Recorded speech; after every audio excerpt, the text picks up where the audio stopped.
വിശുദ്ധ യോഹന്നാൻ എഴുതിയ 2-ാം ലേഖനം 1-ാം അധ്യായം 6-ാം വാക്യം. ഇതാണു സ്നേഹം, നാം അവിടുത്തെ കൽപ്പനകൾ അനുസരിച്ച് നടക്കുക. കൽപ്പനയാകട്ടെ ആരംഭം മുതലേ നിങ്ങൾ ശ്രമിച്ചതുപോലെ സ്നേഹത്തിൽ വ്യാപരിക്കുക എന്നതും. നാം ഒന്ന് ചിന്തിക്കണം, ഇന്ന് നമ്മുടെ ഉള്ളിൽ യഥാർത്ഥ സ്നേഹമുണ്ടോ? വെറുതെ കൊടുക്കൽ വാങ്ങലിലുള്ള സഹകരണം മാത്രമല്ലേ ഉള്ളൂ?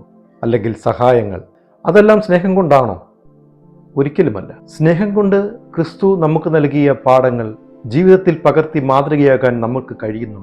അതായത് ലാഭേച്ഛ കൂടാതെ നിനക്ക് നഷ്ടം വന്ന്, നിനക്ക് സഹനം വന്ന്, നിനക്ക് വേദന വന്ന് മറ്റൊരുവനെ ഉയർത്തുവാൻ നീ എപ്പോഴെങ്കിലും ശ്രമിച്ചിട്ടുണ്ടോ?